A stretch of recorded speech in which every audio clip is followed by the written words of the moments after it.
from 11 different bet types. Choose from inline, 4 different mixes, first 3, last 3, and 4 different backup options too. Best of all, it starts at just $1, except for backups, which starts at $2. Win as much as $5,000 with a $1 inline bet, and as much as $6,200 in a $2 backup bet. Imagine $50,000 for a winning $10 inline bet. There's definitely more to win with the daily cash for. More plays, bigger prizes. Twice per day, Mondays to Saturdays. Must be 18 and over to participate. NLA, making your dreams come true while supporting sports, culture, and nation building.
It's 91.9, 91.5, www.dvillefmgrenada.com. Good morning, Grenada. Good morning, Caribbean. Good morning, the rest of the world.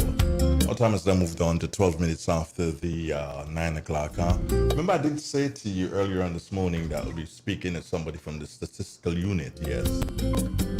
As you would know, there is a census to be started in Grenada.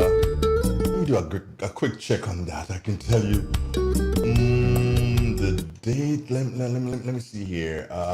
Check my notes. As given, the census should start on the 15th of September 2021. So that's like September. That's like next month.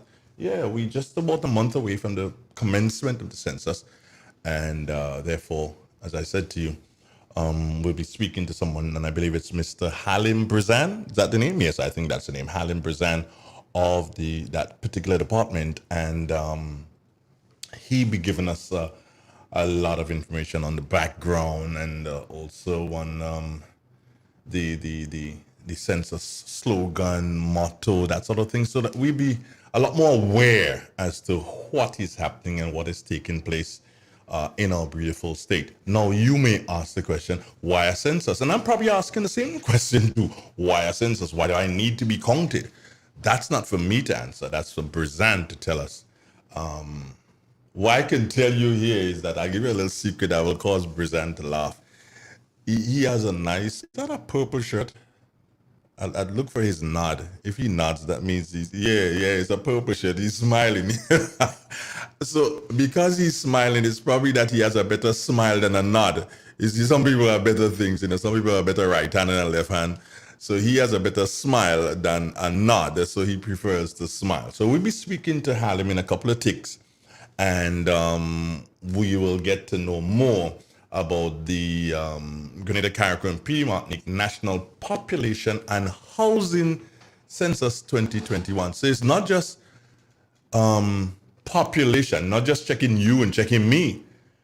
It has to do with housing too. So that means when you do that, I can tell you one thing that will come out of that. When you do that, if you're going to check housing too, and you're checking people and you're checking housing, it will definitely give not just our government, but donor countries, and others, and even business people had given an idea. Hey, I probably could get involved in housing here, low income housing, and make some money out of this because there is a need in Grenada for housing. That I know we can come out of that. That's one of the things. But you know what? Let me stop speaking there, and let the gentleman do the speaking. Mr. Hallam Brazan, good morning to you. Good morning, Mr. Donald. How are you doing, sir? Your program, and good morning to all the listeners. I'm doing good. Right, nice to hear. How is Abigail? Good morning. I she's there. Doing well. Abigail, there you are. Nice smile as usual. Okay, hold on. It means here that I have to get my engineer to add you to our thingy because you're not added. So okay. Yeah, we'll get that. Have to get my engineer to do that. He's at work doing that already. But nonetheless, we can do with the beautiful voice and leave the beautiful face for a minute or two. We'll get that sorted out. So nice to have both of you on. And as I was there trying to give a little background on exactly what it is, let me just pop the big question. And I think the question will go first and foremost to Hallam Brazan. Hallam, what is a population and housing census? What is that, bro? Okay. So a population and housing census basically is the total process of planning, collecting, compiling, evaluating, and analyzing, also disseminating data at the national level down to the smallest geographic level, which is the community level. And this data pertains to all persons and all households within a country at a specific time. So the census is basically a snapshot of the country because it is at a specific time. And so the information that is collected would be socioeconomic and demographic data on persons or individuals in the country, and also information on the characteristics of facilities, the characteristics of facilities, access to amenities, and living conditions of households, right? The census is actually the largest statistical undertaking that a statistical office has to implement, as it requires lots of planning, right? It is very complex. It requires a lot of resources, right? It requires implementation and monitoring. It requires a significant amount of mapping time in preparation for the enumeration. Also, it requires mobilizing a number of, or if I may say, an army of enumerators, because the entire population and households has to be counted. It requires canvassing all buildings, collecting individual and household level information, and processing this information. So what I want to highlight is that the census is not just about collecting the information, but is the entire process from preparation.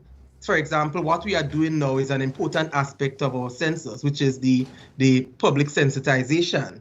So you have the preparation in terms of preparing the material, the questionnaire, the manual, training persons, doing the mapping.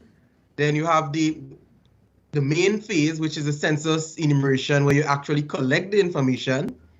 And then you also have the processing, the post-census phase, where you process the data, you analyze it, and then and also the dissemination of the information. So it's quite a lengthy process. But yeah, I do agree with you, Halim. It's quite a lengthy process, and probably I can bring Abigail in on this one. Abigail, instantly, what I'm seeing here, outside of just realizing, yes, we're doing a census, but I'm seeing employment, because you're talking about field officers, quote unquote, to go out there and gather information to bring back in. So that's a certain level of employment that will be provided for how long?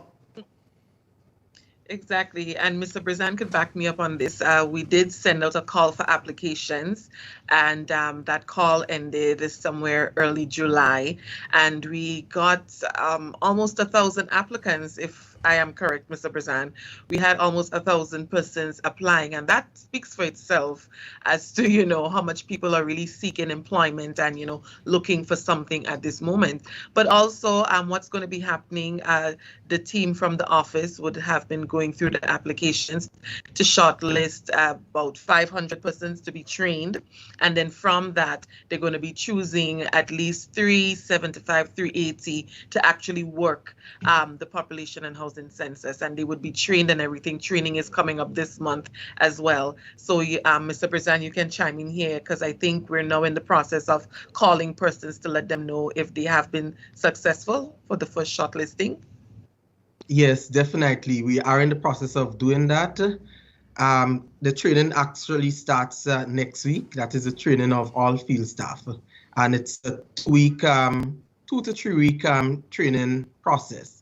And then immediately after, we will start the selection. And there are various centers which persons will be trained, not just in one location, but because it's a national undertaking, there will be centers in close proximity to where persons live, including Carriacou and PT Martinique.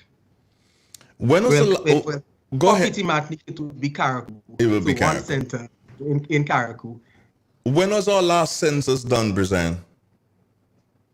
So the last census was done in 2011. The census date was the 12th of May, 2011. So do we have, well, that's like 10 years away, 10 years ago. Is it a situation where we have to have a census done every 10 years, every 5 years, every 15 years? What's the score here? Yes. So most countries undertake a census every 10 years. There might be just a few that would do it more frequently, like every 5 years. But this is the recommendation for countries to take a census is part of the UN resolution, which was taken in 2015, encouraging that all countries undertake a census in this round, which is called the 2020 round, during the period 2015 and 2025. So each country is supposed to take at least one census during this time. And it's important because at the end of the day, the census allows us at the international level to connect ourselves to the world, so that persons can so it would allow for cross-country comparisons, because we do use a common census framework, a common census methodology handed down by the United Nations through the Principles and Recommendations for Population and Housing Census. And this is the quality assurance for census taking. This is the standard that that all countries are expected to adopt. All right. And just to add to what Mr. Brazan is saying, Mr. Don, Grenada is not the only country that is undertaking a census this year. We have other CARICOM countries that are doing the same. Some would have started last year as well, and some would go on to start next year. So it is not just a Grenada thing, it is a worldwide thing, and it is a Caribbean thing. Even recently, I think it was last week, we had the CARICOM launch of census and so on. So, so it is an entire process that the world undertakes, and so I just want our viewers to understand that, because some people have said to us, is it because elections are ensuing that we're coming to your doorsteps, that we are coming to, persons those steps to ask questions about their business and that kind of a thing. We're not doing that at all. This is literally a process that has been going on for many of years. It can date back all to the times of the Bible. And so I don't want to get spiritual on your program this morning, but I'm just saying it can date back as far as there, and so it is something that we're doing every 10 years. The last was in 2011. We're doing it again this year. And like I said, it's really not to mind the person's business. We do not care about your business. We care about the data that can inform the decisions that we make going forward that can help us all. Well, you can quote a little Bethlehem now and then. That's all right. I mean, no problem. You can quote a little Bethlehem here, here and there. That's okay. But it seemed that you chimed in there. I'm going to keep you in the focal spotlight for a minute here, Abigail. And then I'm going to come back to you, Brizanne. And when I come back to you, we're going to, as I sort of mentally preparing you, when I come back to you, we will have, I want you to give us a more in-depth look as to the overall purpose of the census. But let me go back to Abigail. Abigail, speak to us about your slogan. Speak to us about your motto for Census 2021. Okay, so this year, and we usually try to focus on that kind of a theme every year in terms of it's about us. So this year it is our slogan, our motto, is count us, but our slogan is nothing about us without us because we all count. And we just want to emphasize the importance that this census is really about us. It is about everybody.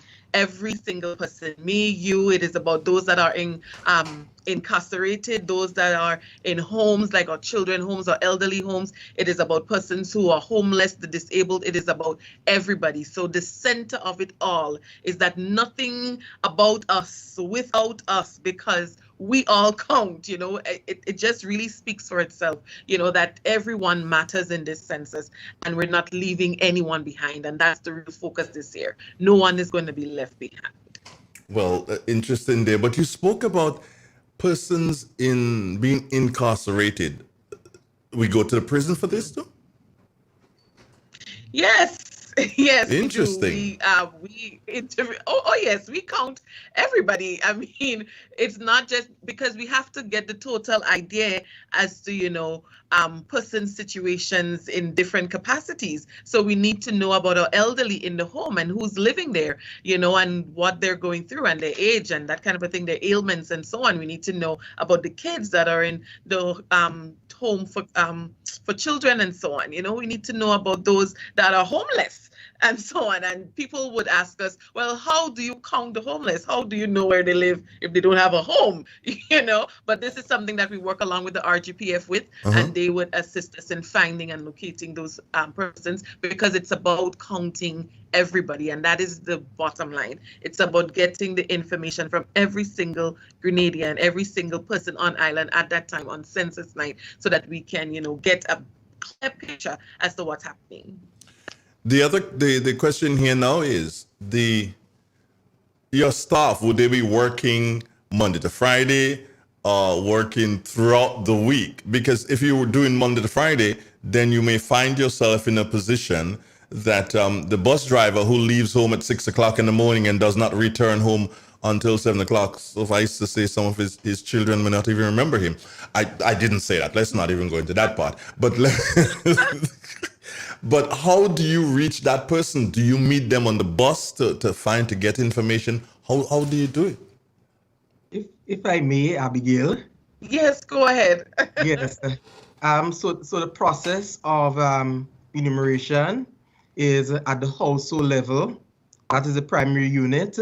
And the survey work and census work are flexible hours. Of course, you'll be going at the house within reasonable time. So you wouldn't want persons to go there at the night time. So it might be up to as late as 7 o'clock. So normally it's flexible work. They work on weekends as well.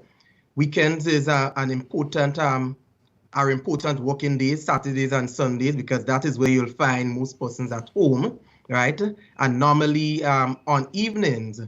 Now, in in certain rural communities, you would find persons at home. So, in some instances, the interviewers would have to do it by their knowledge of that particular area, right? So, but it is flexible work, and there is a component to so apart from the face-to-face interviews, we are going to do telephone interviews as well. So if we don't find persons at home and if we get a number, we can accommodate that. Or if persons don't feel comfortable doing the interviews face-to-face, then we can also accommodate telephone interviews, because we want to, the important thing is that we collect the information, and we are, by whatever means, we are trying our best to accommodate persons. Sometimes persons may not be at home, and sometimes we could make an appointment and go to them in their place of work. Once we have numbered the household, and once we know for sure that this is a household that they are staying in, then we can conduct the interview thereafter. But the important thing for going house to house is that we are trying to create a sample frame for us in statistics, and that is one of the uses of the census, a very important use of the census, that all our surveys going forward would depend on that sample frame. So we are actually sampling from that frame, because as you know, the census is the entire population, but the surveys that we do thereafter, it's just a portion of the population. But then the question for the details of the population. The question here is then, Halim, is who do you need to speak to in the household? Household is husband and wife. Let's suppose that you have a household, husband and wife. Who do you need to speak to? Do you need to speak to the husband? Do you need to speak to the wife? Or do you need to speak to both? Okay, so ideally, we would like to speak to the head of the household, or the person that is recognized as the head of the household, right? Be careful you say that Abigail is there, right? Because Abigail is there. So be careful. Okay. In the perfect situation where we have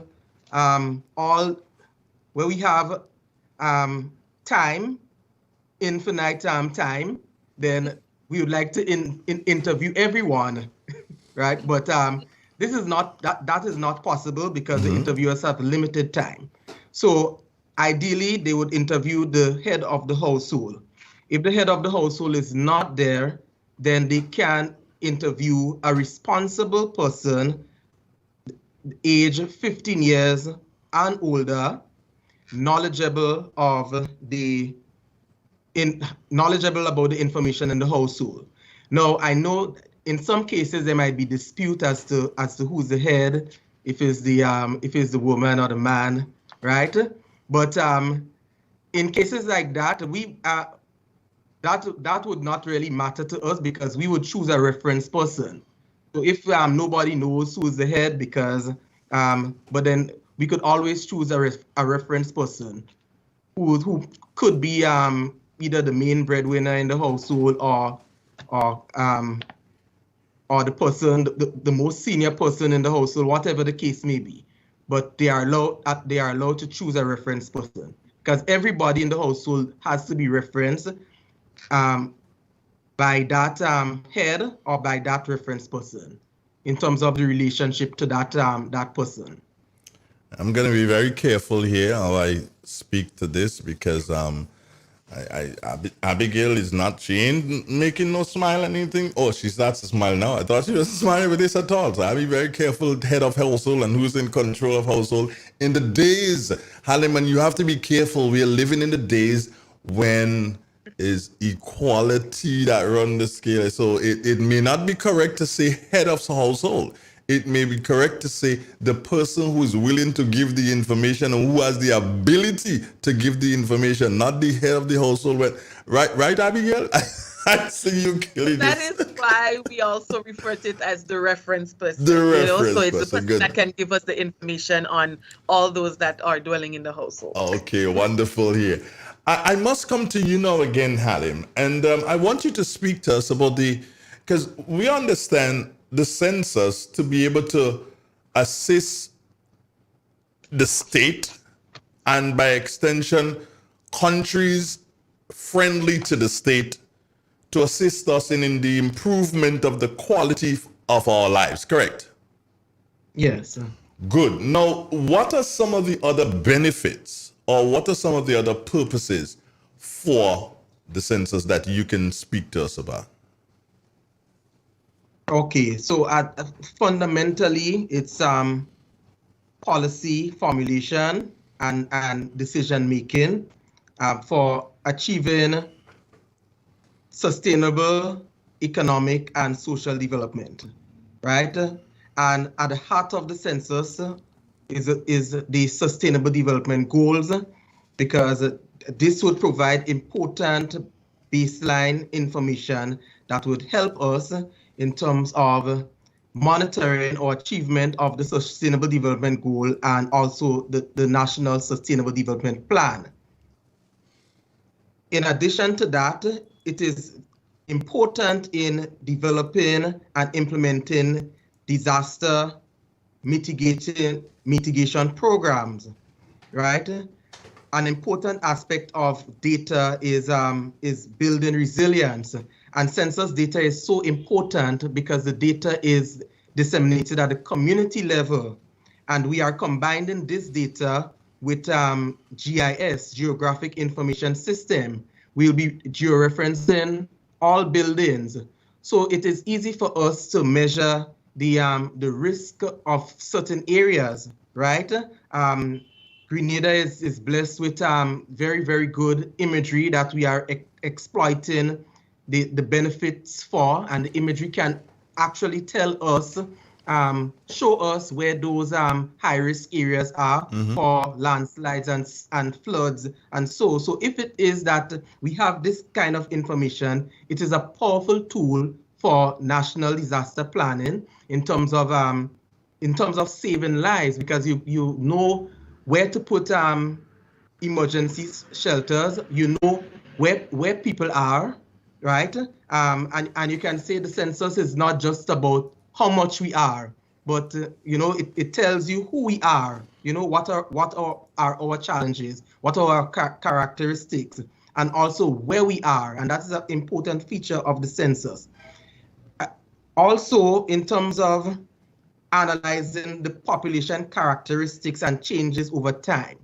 We are in the midst of a pandemic, and the importance of census data is even heightened at that time, because COVID-19 would have changed our social and economic landscape, and we need to assess the situation so that we can make informed decisions going forward, because the main aim of government is to restore persons' livelihood, you know, because a lot of persons may have lost their job because of that, or probably transferred to another sector.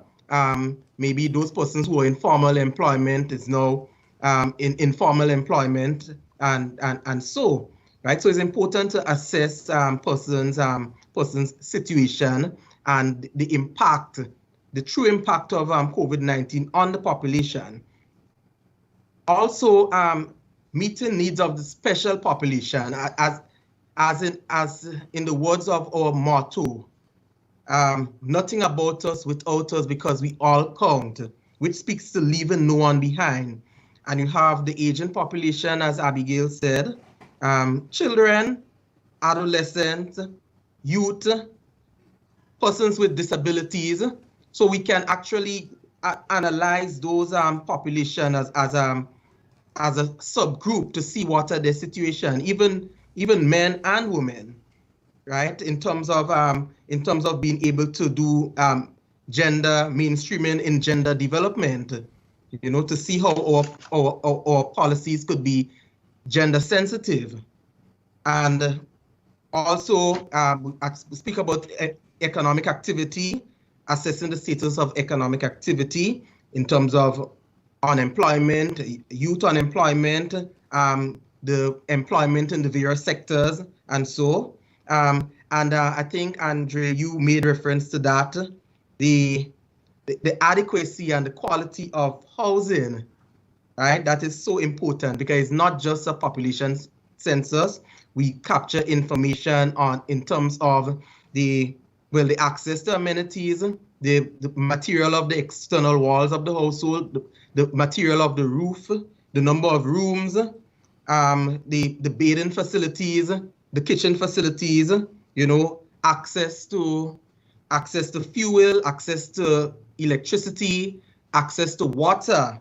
And these are very, very important development indicators that can allow us to put us in a position to get to benefit from resources, local resources, and also international resources from funding agencies. And so there's also a section on education and training, so we could inform policies on education and training. Also, the census is the only time that we really could assess in a big way the status of migration, both internal migration in terms of how people move from parish to parish, and also international migration in terms of persons coming into the country and leaving the country. It is also important for assessing health, doing situational analysis on health and wellness to basically improve the health of the population, because it speaks to capturing information on diseases and so that has been diagnosed by a medical professional, right? Food security is another aspect that will be captured in the census. Also analysis on fertility and mortality, crime and security, right?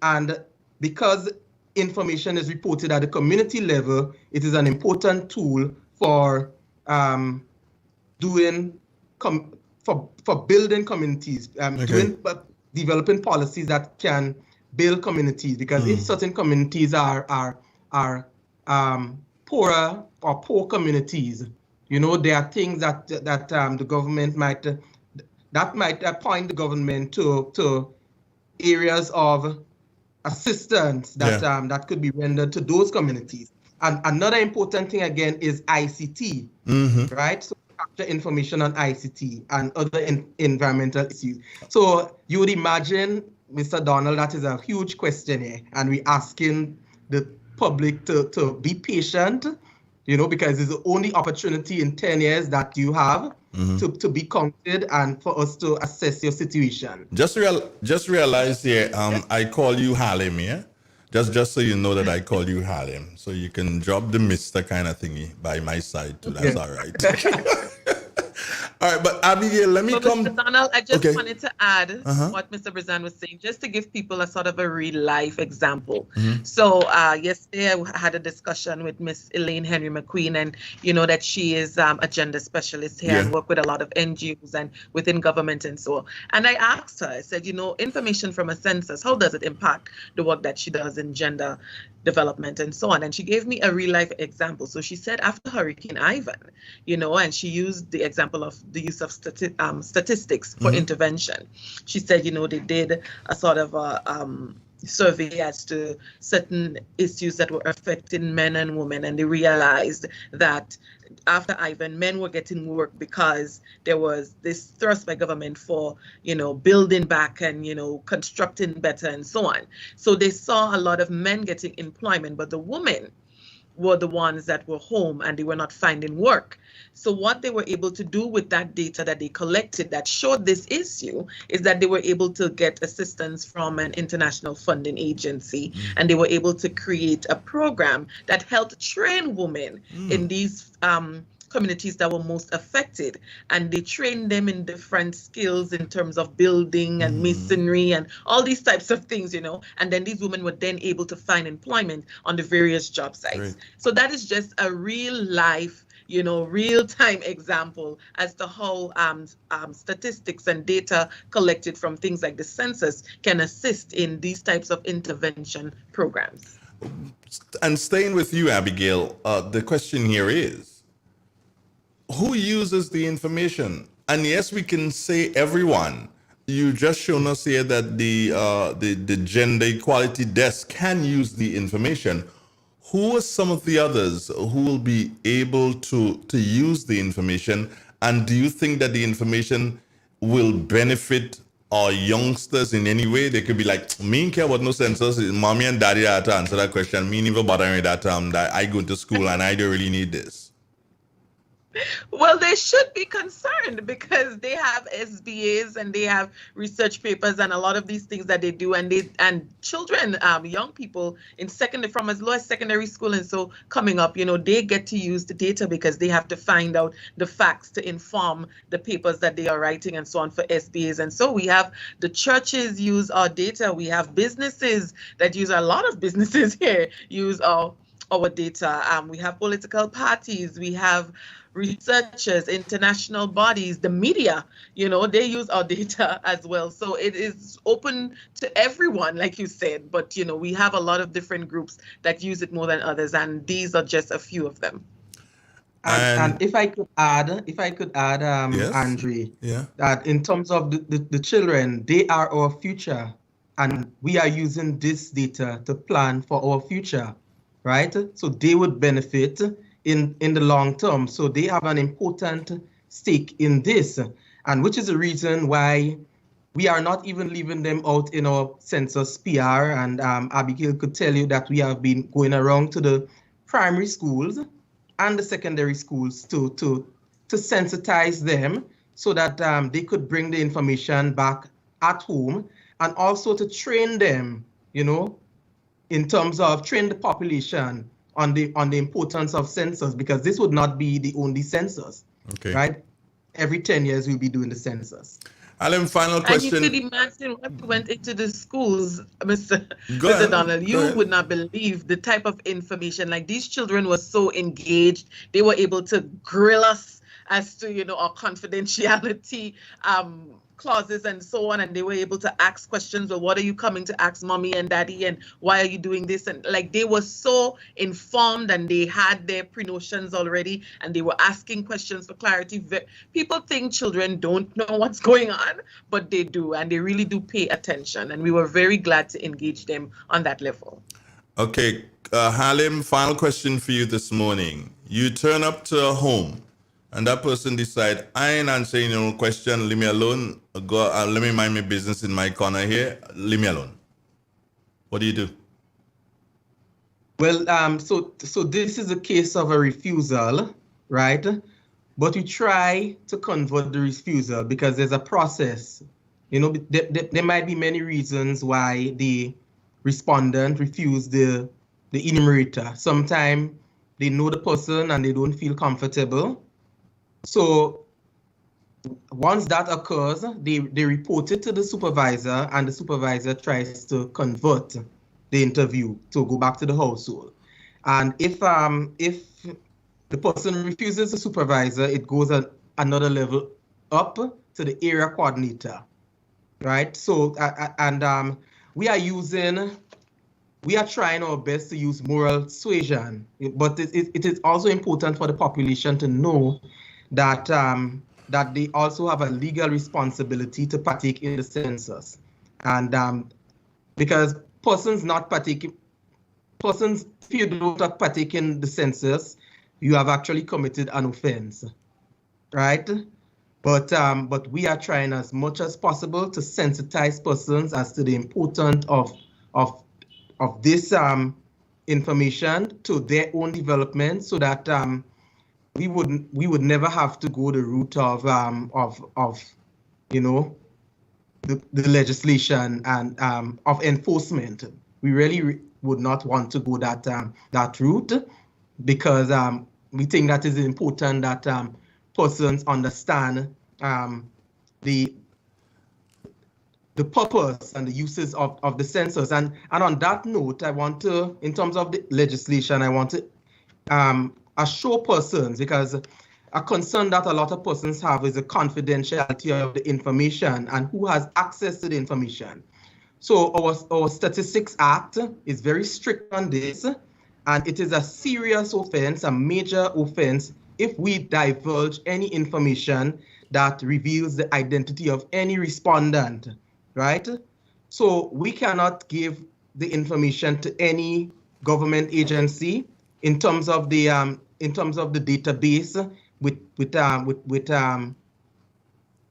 names and other identifiable information, because we would have committed an offense, and there is a fine for that, which is $5,000 and a term of 2 years in prison. And each enumerator signs an oath of secrecy, or all our officers in the statistics office also signs this oath, which is a confidentiality agreement. It's a lifelong oath. And if this is breached, then we can be penalized by those sanctions, $5,000 and a term of 2 years in prison. In addition to that, the enumerator cannot falsify information, because that is another major offense. So, so we have a legal obligation to ensure that the information is safe and secure, and also the population has a legal obligation to partake in the census. I like the fact that you navigated well and instead of just saying what you could be taken to court if you didn't give information, but you did very, very well for your ministry, Mr. Brizan. Congratulations. I have to give you that. You did very well there. Just say to people, you could be taken to court for that, but you didn't do that. You navigated well. Wonderful. I have to give you thumbs up here, bro. You good. Final question for you, Abigail. And I give you the opportunity now, because you are an expert in PR. And I give you the opportunity to paint the picture that you want the nation to see in relation to Census 2021. So, wow, such a big task. But, I just want to encourage, our fellow citizens and so to just see this as a national endeavor. And we talk a lot about being patriotic. We talk a lot about being, Grenadian to the bone, and we talk about the 473, and we talk about all these things. But this is where your patriotism really matters. It's not about wearing the colors, and it's not about waving the flag and, hyping and so on. It is about, doing the things that you ought to do to ensure that there is some sort of national growth and development and that kind of a thing. And census is one of those things. And so I see it as our civic duty. If we do consider ourselves Grenadian, we do consider ourselves 473 to the bone and that kind of a thing, then you must see the partaking in census as an important part of that process, as an important part of being Grenadian, because it is about all of us. So I just want to encourage everyone to just be cooperative when the enumerators come to your homes, and even if you want to offer them a glass of water and tell them,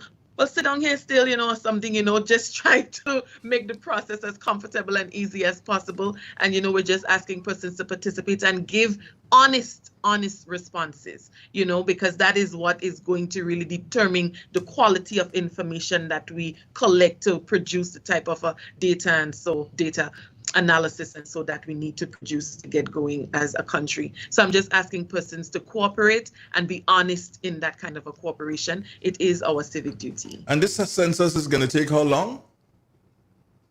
So it starts on September 15th, that's Census Day, and it's going to go up until December. Up until December. I'd like to challenge the both of you. As you know, Abigail, we have our newsroom here, and from time to time, I am sure that members of the news team will call on you or Mr. Brizan or anybody else you may want to point them to, so as to give updates and so as to give pertinent information to the public from now until the census is completed. Is that okay? That is fine. Thank you. And, very appreciative of us being on this program. It is helping us to advance our PR in a bigger way. Yeah, well, thank you for Abigail nearly made it not happen. But it happened now. It happened now. It happened now, dear heart. Anyway, to you two guys, wonderful. Take care of yourself. God bless. Have a wonderful day, yeah? Thank you, and all the same to you. Oh, okay then. Bye-bye. It's real. It's 91.9, 91.5, www.realfmgrenada.com. Good morning, Grenada. Good morning, Caribbean. Good morning to the world. Speaking there to Abigail McIntyre and Helen Brizan on Census 21. Stay with us. This is Real FM Radio. We've got more for you coming up at the top of the hour and beyond.